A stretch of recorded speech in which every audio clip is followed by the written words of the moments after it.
हाँ तो स्टूडेंट ये हुआ आहार श्रृंखला और आहार जाल। तो इसमें आप देखिएगा स्टूडेंट, आपको याद होगा कि जब पारितंत्र बताया गया था तो पारितंत्र में बोला गया कि सारे जीवधारी एक दूसरे पर निर्भर हैं। तो आहार श्रृंखला का निर्माण भी कुछ ऐसे ही होता है स्टूडेंट कि जब सारे जीवधारी अपने भोजन के लिए किसी न किसी पर निर्भर हैं, जैसे कि यहाँ पर जैविक घटक है सारे, तो सारे अपने भोजन के लिए किसी न किसी जीव पर आत्मनिर्भर हैं, जिसके कारण एक श्रृंखला का निर्माण होता है। उसी को हम लोग आहार श्रृंखला बोलते हैं। जैसा क्या डिफिनेशन लिखवाया हुआ है कि किसी भी पारितंत्र में प्रत्येक जीव अपने भोजन के लिए सदैव किसी जीव पर निर्भर होते हैं, उसी को आहार श्रृंखला बोला जाता है।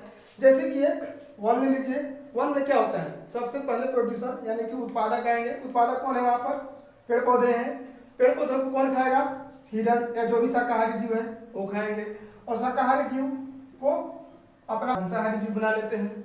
अगर यहाँ पर वन के जगह पर को दूसरा ले लीजिए, जैसे कि घास का मैदान होगा, तो वहाँ पर क्या होगा? उत्पादक के तौर पर घास होंगे। इसके बाद वहाँ पर जो है वो छोटे मोटे कीट होंगे। कीट को मेढक खाएगा, मेढक हो सकता है कि सांप खाए, और सांप को चील, बाघ, गीज जो भी खाए उसको बाज बोला जाता है या अपना भोजन बनाएगा। और इसके दौरान स्टूडेंट आप देखिएगा कि एक क्या हो रहा है कि कड़ी बन जा रहा है।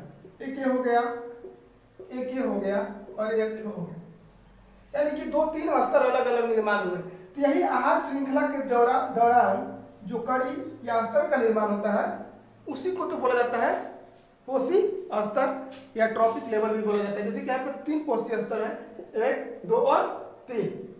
और इसके बाद स्टूडेंट आहार श्रृंखला और आहार जाल को, आहार श्रृंखला और आहार जाल को समझने के लिए इस वीडियो में एक पिक्चर इंसर्ट कर दिया जाएगा ताकि आप इजीली उसको एज एग्जाम्पल लेकर समझ सकें। यहाँ पर देखिएगा आहार जाल कुछ नहीं है, जाल मतलब बहुत सारा नेटवर्क होगा। और किसका जाल है स्टूडेंट? आहार का, मतलब आहार श्रृंखला का जाल है। जो बहुत सारे आहार श्रृंखला एक साथ कंबाइन हो जाएंगे, मिल जाएंगे, तब जाकर आहार जाल का निर्माण होता है। और स्टूडेंट इसके बाद आहार में जो पोषी स्तर वाला टॉपिक है इसको अच्छे से डिटेल में थोड़ा डिस्क्राइब किया जाएगा अभी जस्ट।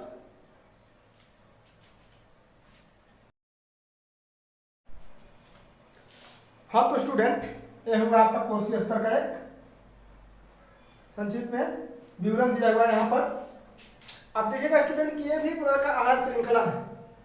आहार श्रृंखला में क्या है कि सबसे नीचे उत्पादक है, फिर प्राथमिक उपभोक्ता, द्वितीय और लास्ट में है तृतीय, यानी कि सबसे टॉप पर, सबसे ऊपर कौन होता है? तृतीय उपभोक्ता होते हैं, जो कि छोटे उपभोक्ता को अपना भोजन बनाते हैं। तो अब देखिएगा स्टूडेंट कि प्रथम पोषी स्तर, सेकेंड पोषी स्तर, यानी कि प्रथम पोषी स्तर है और सेकेंड है थर्ड और फोर्थ पोषी स्तर है।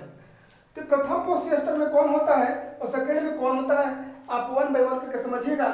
तो आपको दिखेगा सबसे इसका टॉप और इसका बॉटम।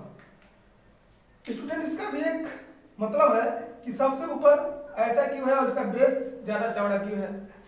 तो स्टूडेंट आप जानिएगा क्या कि जो तृतीय उपभोक्ता है क्या है, सबसे इनमें बड़े मांसाहारी जीव आते हैं, जैसे शेर, बाघ, वो बड़े मांसाहारी हैं। उनकी जनसंख्या क्या है उत्पादक के कंपेयर में, यानी स्वयंपोषी जीवों के कंपेयर में बहुत कम है। इसलिए इनका जो ग्राफ बना, ये जो पिरामिड बना, ये ऊपर सबसे कम बना और सबसे नीचे जो है उत्पादक हरे पेड़ पौधों की संख्या बहुत ज्यादा है, जिसके कारण इसका बेस थोड़ा ज्यादा बनता है स्टूडेंट। तो प्रथम पोषी स्तर में किसको रखा गया है? उत्पादक को या स्वयंपोषी जीव को, जो अपना भोजन बनाते हैं। इट मीन्स कि पेड़ पौधे, जितने भी पेड़ पौधे हैं वो छोटे या बड़े हो, ये सारे आएंगे प्रथम पोषी स्तर में। और प्राथमिक उपभोक्ता में आते हैं सारे शाकाहारी जीव जो पेड़ पौधों पर पूरी तरह से निर्भर हैं। इसके बाद तो द्वितीय उपभोक्ता के रूप में आते हैं छोटे मांसाहारी जीव, जो छोटे मोटे जीवों को खाते हैं, कीट को खाएंगे, ठीक, चूहे को खा सकते हैं। और इसके बाद जो ये है प्राथमिक उपभोक्ता को खाएं, ये छोटे जीवों को खाएं, और छोटे जीवों को खाने के लिए जो बड़े उच्च कोटि के, जिसको मांसाहारी बोला जाता है या उच्च कोटि के उपभोक्ता है, सबसे अंतिम वो है तृतीय उपभोक्ता, जिसको बोला जाता है बड़े मांसाहारी जीव। तो स्टूडेंट आपके माइंड में क्वेश्चन आ रहा होगा कि बड़े मांसाहारी जीव को भी तो वो खाएंगे और पांचवें पोषी स्तर का निर्माण क्यों नहीं होगा। तो उसका एक रीजन है स्टूडेंट कि कि जितना भी ऊर्जा हम इनसे लेते हैं उसका 10% का 1% यहाँ पर आएगा। इसी करते करते 10% एक लॉ है, जिसके कारण ऊर्जा का स्तर ऐसा हो जाता है कि चौथे कोशीय स्तर के बाद ऊर्जा बहुत ही कम पड़ जाता है, जिसके कारण अगला कोशीय स्तर का निर्माण होना इम्पॉसिबल हो जाता है। और एक और क्वेश्चन है स्टूडेंट कि जो इसमें होता है ऊर्जा का प्रवाह एक ही दिशा में यूनिडायरेक्शनल होता है। इसका मतलब यह है कि जैसे कोई भी पेड़ पौधा हुए, ये पेड़ पौधा को मान लीजिए, ये जो पेड़ है अपना भोजन बनाने के लिए स्टूडेंट सूर्य से जो ऊर्जा लिया, ग्रहण किया, और इसके बाद इससे भोजन बना लिया। और भोजन बनाने के बाद क्या होता है कि ये ऊर्जा फिर से इनको वापस हम लोग नहीं कर सकते हैं, और इस ऊर्जा को आपका लगता है प्राथमिक उपभोग जिसको शाकाहारी बोलते हैं, और इससे ए ले लेते हैं, और इसके बाद ए, यानी कि इससे डायरेक्ट यहाँ तक ऊर्जा ट्रांसफर नहीं हो पा रहा है। इसलिए इसको बोला जाता है कि ऊर्जा का प्रवाह केवल एक ही दिशा में होता है, अचक्रीय है।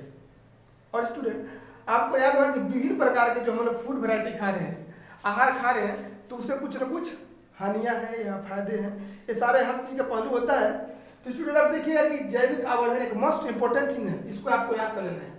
जैविक आवर्धन और कोशीय स्तर बहुत ही इंपॉर्टेंट है पॉइंट ऑफ व्यू के लिए, समझिए। एग्जाम में क्या बताया जाएगा कि जैविक आवर्धन क्या है या कैसे होता है। तो स्टूडेंट जितने भी आप फल खा रहे हैं या कोई भी सब्जी ले रहे हैं मार्केट से, तो आजकल ऐसा हो रहा है स्टूडेंट को तरोताजा दिखाने के लिए वैरायटी भी अलग अलग डिफरेंट वैरायटी के क्या केमिकल यूज किए जा रहे हैं, ताकि वो ज़्यादा लगे और आप उसको यूज में ला सकें। और बहुत सारे कलर भी किए जा रहे हैं, बहुत सारे जो सब्जियां हैं उनको, तो उसी पर कुछ ना कुछ केमिकल है, या हम लोग फर्टिलाइजर का उपयोग करते हैं।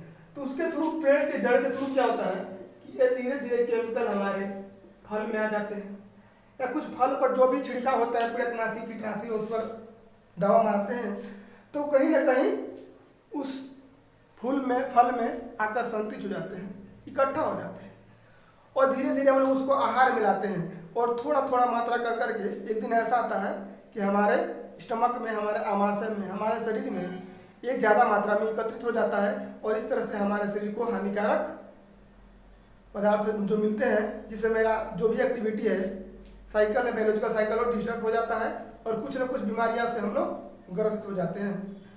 ठीक है स्टूडेंट, अगर आपको अच्छा लगा तो लाइक करें, शेयर करें और कमेंट करें। फिर मिलते हैं अगले सेशन में ओजोन को लेकर। Thank you.